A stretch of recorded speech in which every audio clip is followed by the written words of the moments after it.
de nós por aí, amém? Hoje vamos falar sobre esperança.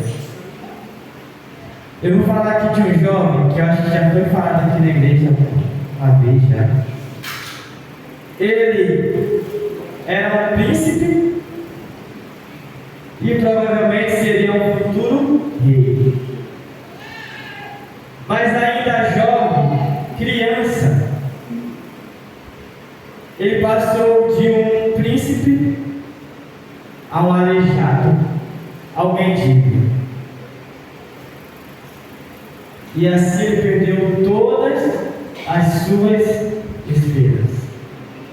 Quem aqui, queridos, não tem sonhos, desejos, realizações, ambições materiais e espirituais, que muitas vezes deixamos pela falta da esperança? Eu vou falar desse jovem, como eu citei, um jovem que era um príncipe, seria um futuro rei, e agora é um aleijado e um mendigo sem esperança.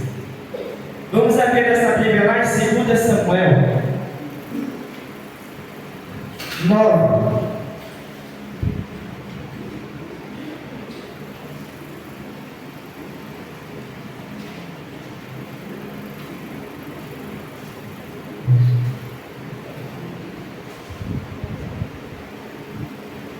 Amém? 2 Samuel 9. Se acharmos, antes de lermos, vamos falar com o nosso Deus. Santo Deus, Santo Pai, que habita nos mais altos dos céus, novamente agradecemos pela oportunidade que o Senhor nos dá de estar na tua casa. Amém. Que agora, Senhor, o Senhor venha quebrantar os nossos corações, para que a mensagem venha conforme a necessidade de cada um que esteja aqui, meu Pai.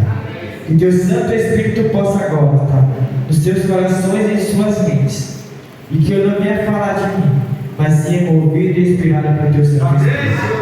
Fica conosco, são as bênçãos que te pedimos e agradecemos em nome de Jesus. Amém? Eu vou ler até o 7, diz assim: a bondade de Davi para com o filho de Jonatas.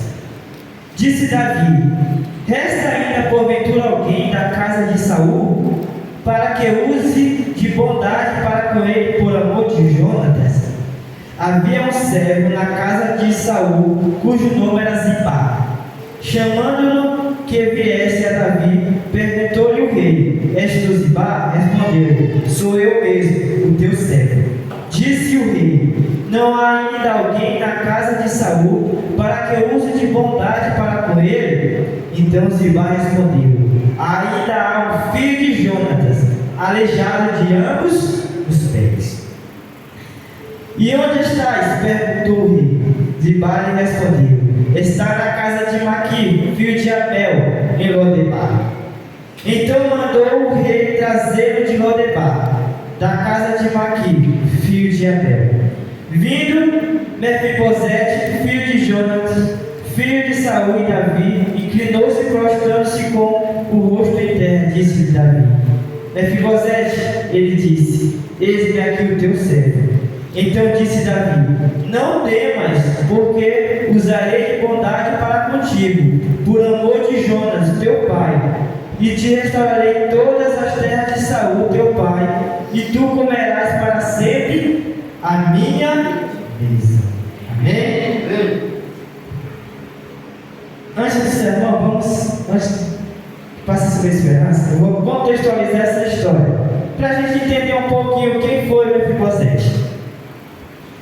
A história conta, queridos, que em um belo dia, Davi estava andando sobre o seu palácio, e ele lembra da promessa que ele fez ao teu tão amado amigo Jonas. Se vocês lerem 2 Samuel, ou Samuel, a gente sabe da amizade que Davi tinha com Jonas. Diz a Bíblia que era a amizade mais sincera de toda a Bíblia. Era a amizade de Davi e Jonatas salvou inúmeras vezes Davi da mão de seu pai. Todos nós conhecemos a história. Então, em uma bela manhã, Davi está andando sobre o palácio, já era rei, e ele lembra da promessa que ele fez ao seu amigo.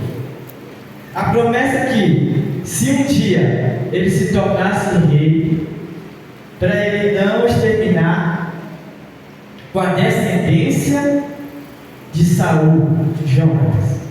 Queridos, naquele tempo, quando um rei era morto e o outro rei assumia, o que acontecia? Eles mandavam matar todos os descendentes do antigo rei. Por quê? Para que no futuro não houvesse uma rebelião. Para que no futuro alguém do antigo rei não viesse se posicionar contra o atual rei. A história conta que a gente conhece a história de Saul, né? Quando Saul foi guerrear com os filisteus, Saul estava prestes a morrer e um dos teus servos saiu correndo para avisar a família de Saul. Porque, como eu falei, rapidamente, se Saul fosse morto ali, todos iriam até a casa de Saul exterminar todos os familiares do rei. Então, ali naquela noite, foi um servo avisar a família de Saul que o rei havia morrido e que vinha pessoas para matar. E conta a história, queridos, que Mefibosete, ainda criança, como eu falei, ele era filho de Jonatas, ou seja, ele seria o sucessor após Jonatas. Ele era um príncipe. Ainda criança, diz que a babá dele pegou ele nas pressas. E ao pegar ele, queridos, ela derruba ele e ele se torna um aleijado. Então ali, Mefibosete sai de um príncipe a um aleijado. E agora ele vai para uma terra distante, chamado Lodebar. Significa, queridos, uma terra que não almeja nada, uma terra deserta. Então ele saiu de um palácio, de um príncipe, a um aleijado, a um lugar sem esperança. E agora, ele é aleijado, foragido, em um lugar distante. Ele se torna mendigo.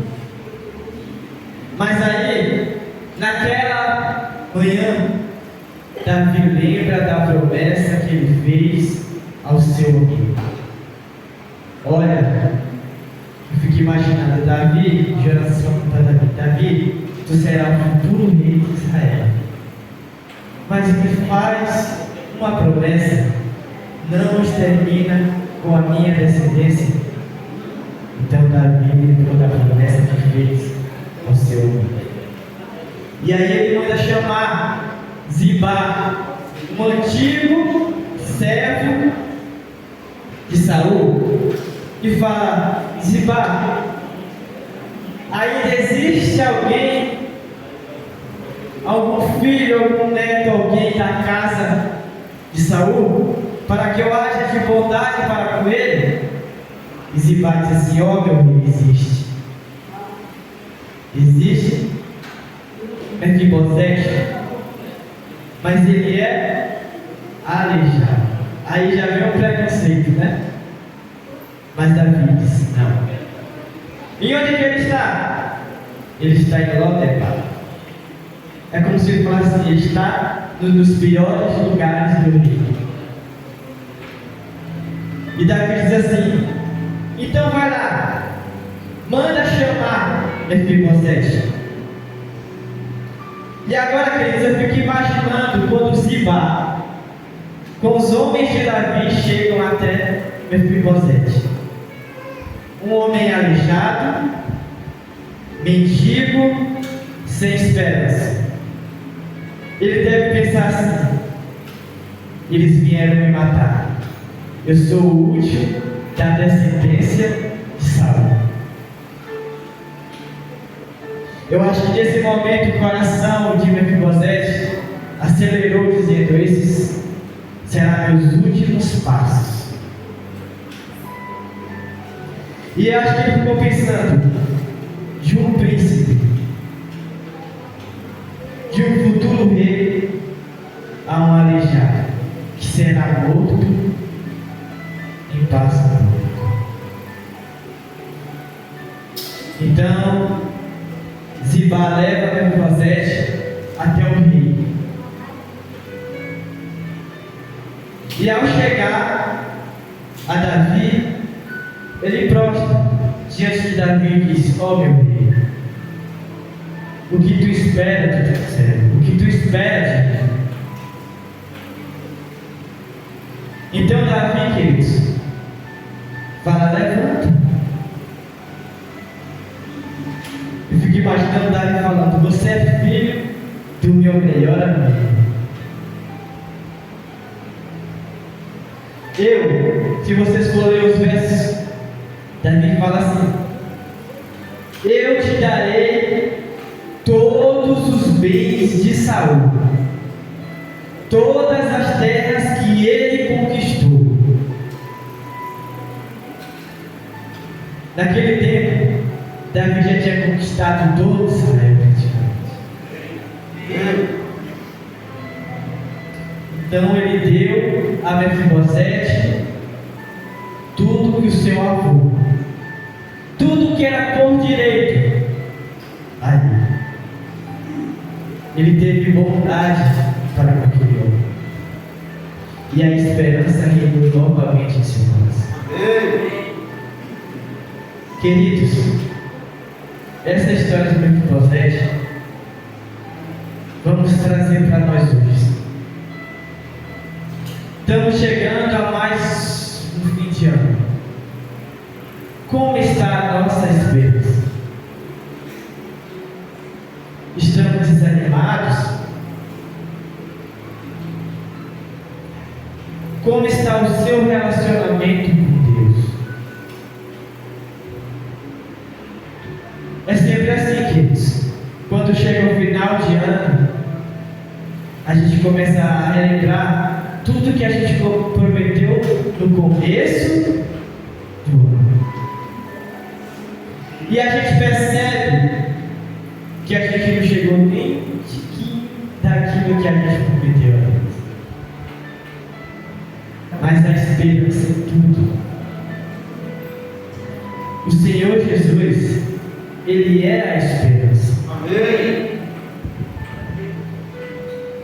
E essa esperança que Ele deu àquele jovem que já não tinha mais esperança, Ele quer dar a mim e a você. Amém. Mas para isso, queridos, a gente tem que confiar, acreditar.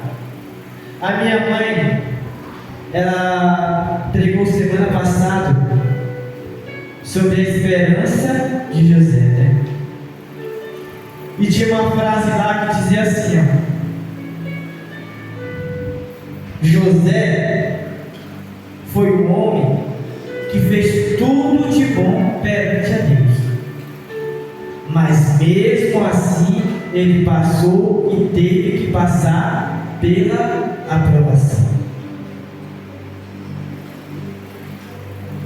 Mefibosete era uma criança, e você deve pensar: por que uma criança passou por tudo isso sem merecer nada? Queridos, na vida a gente vai ter que passar por momentos difíceis, querendo ou não. Semana passada fez 2 meses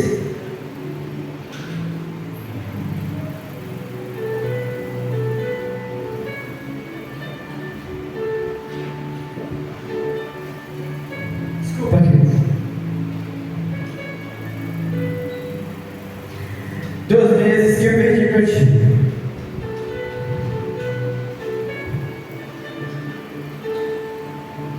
eu me perguntei muito a Deus.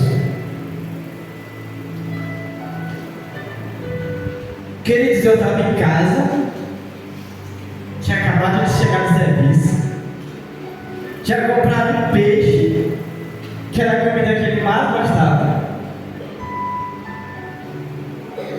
E eu disse assim: vamos descer na casa da vovó, vamos assar um peixe lá.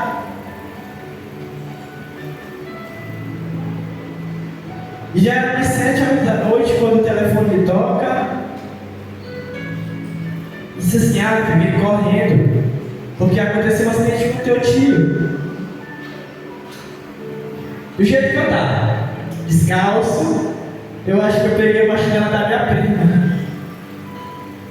E eu saí correndo.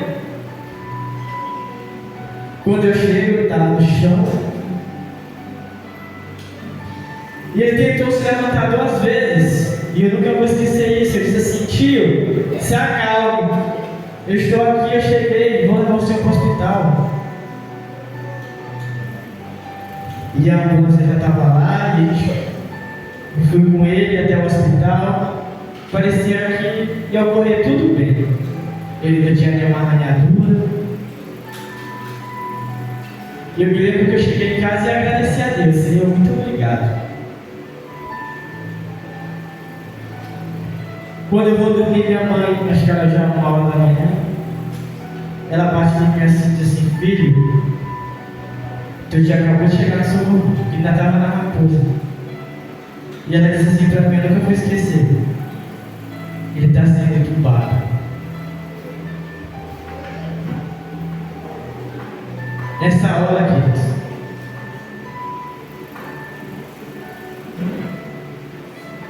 faltou a minha esperança. Vou conversar a vocês, não foi fácil.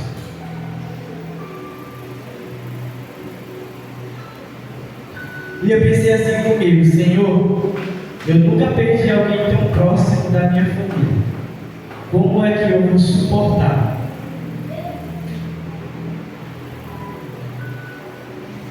E então, queridos, no outro dia, a minha mãe vai no hospital, conversa com os médicos.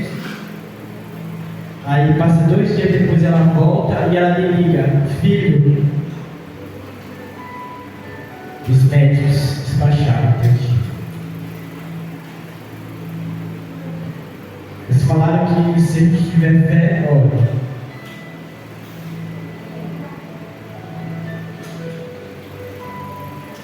Eu estava sozinho em casa, todos estavam na casa da vovó, consolando ela. Eu saí assim para fora, queridos. Aí eu sentei na rede e comecei a chorar, né? Eu olhei assim no céu e me perguntei a Deus o porquê que aquilo estava acontecendo com a minha família. A resposta, queridos, veio, sinceramente, de uma estrela cadente. Nesse exato momento que eu estava falando com Deus, uma estrela passou. A ela passar, queridos, eu senti uma força que eu nunca senti na vida.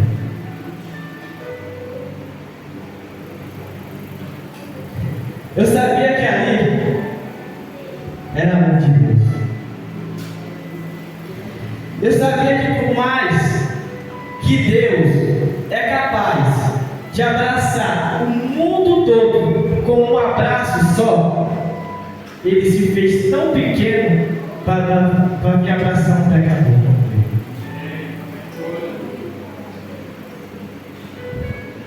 E Ele me deu uma força, queridos, que até hoje me pergunto. A partir dali, queridos, era como se eu estivesse com um gás que eu nunca tinha sentido na vida. Às vezes vai ser preciso acontecer coisas ruins na sua vida para que a manifestação de Jesus possa ser vista por todos. Mefibosete teve que perder tudo para que, quando ele tivesse adulto, a manifestação de Deus pudesse aparecer na vida dele. Só encerrando, queridos, a história do meu tio. Quando está prestes a fechar o caixão, aí manda chamar a família, né? Para dar último adeus. A gente sabe que aí só está um pouco, mas a gente ainda tem aquela esperança que está olhando aquela pessoa. A partir dali, vai ser só lembrança. E a nossa casa tinha tanta gente, a casa da minha velha tão abafada, que vocês não imaginam como é aquele calor. Mais uma vez, Deus falou comigo. Enquanto a porta estava fechando, queridos, eu comecei dentro de mim a falar aquelas mensagens que está lá escrito em João. Aquele que crê em mim, ainda que morra, viverá. Nessa hora, queridos, eu senti um vento tão forte, que eu fiquei me perguntando: esse tanto de gente aqui, e esse vento é só eu que estou sentindo? Novamente, era a presença de Deus. Amém. E a partir dali, queridos, eu entendi uma nova fase da minha vida. Que problemas vão acontecer. As dificuldades, queridos, elas vão acontecer. Seja você uma pessoa má, ou seja você o melhor dos melhores. Vão acontecer. Jesus nunca te prometeu uma vida tranquila. Ele disse: no mundo tereis aflições, mas tende bom.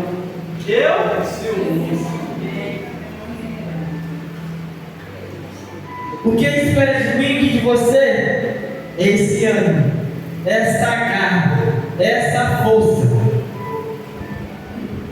Talvez eu esteja falando para uma pessoa aqui nesta manhã que esteja muito doente, ou que esteja com uma pessoa que ama, bem delicada, que as esperanças já encerrou para essas pessoas. Talvez eu esteja falando com uma pessoa nesta manhã que a sua vida financeira esteja arrasada. E principalmente, talvez eu esteja falando com alguém que a sua vida espiritual esteja prestes a acabar.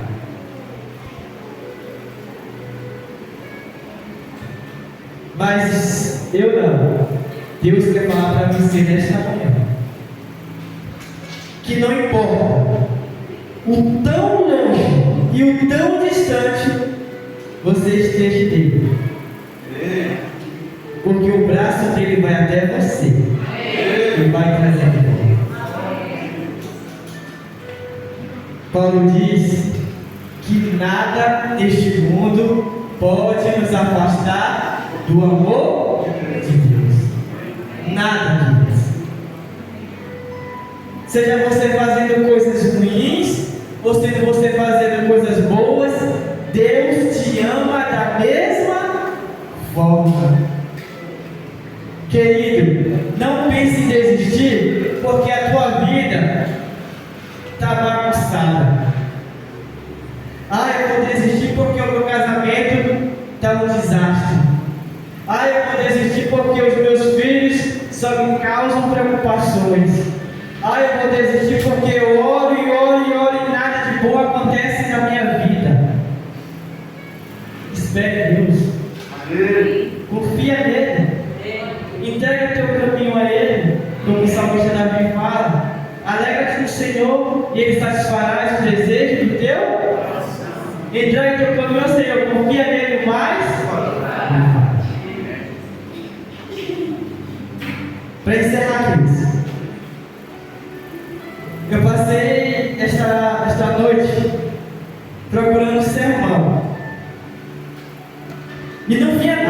minha mente, nada. E eu orava a Deus e nada. E eu comecei a estudar, a ler os livros, a ver vídeos e nada. Senhor, o que eu vou pregar amanhã, Senhor? Ele falou assim, calma.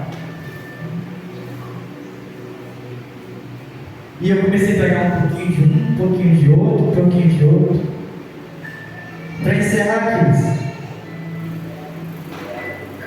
Estava um pastor do Alejandro Bulhão, pastor do sermão dele, e estava pregando o que?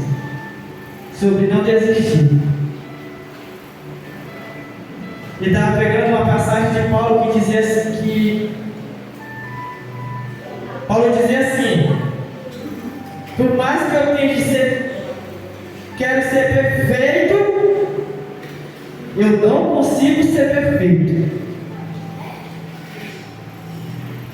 E ele dizia assim,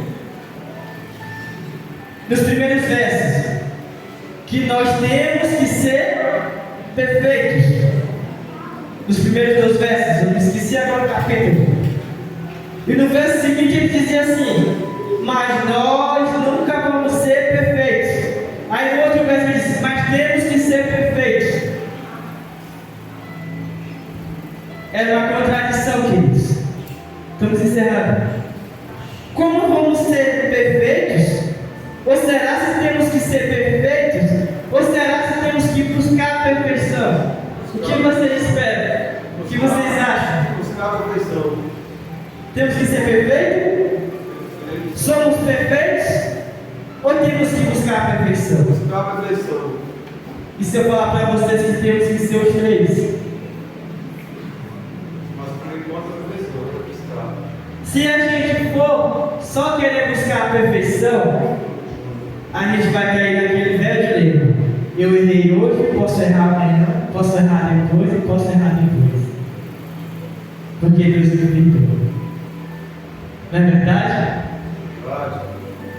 Mas ao mesmo tempo a gente sabe que a gente não consegue ser perfeito. Mas o que Deus espera de nós é que sejamos perfeitos. Da nossa forma, da forma que Ele herdou deste mundo, nos exemplos que Ele deixou, é o que Ele espera de nós. Agora, para encerrar, eu vou contar aqui uma pequena história, uma ilustração.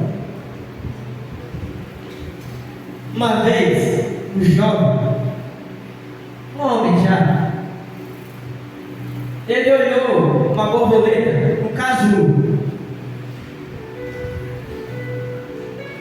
e ele começou a olhar todo dia que aquela borboleta fazia um esforço enorme para sair daquele casulo. Todo dia esse jovem ia lá e olhava: mas essa borboleta está fazendo um esforço tão grande para sair deste casulo. Aí ele pensou assim: não, eu vou ajudar.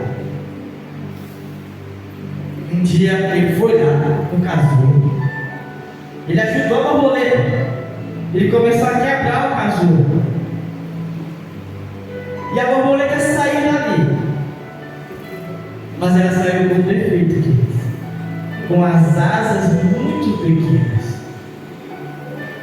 e logo ela não conseguiu voar. Assim é a vida, queridos.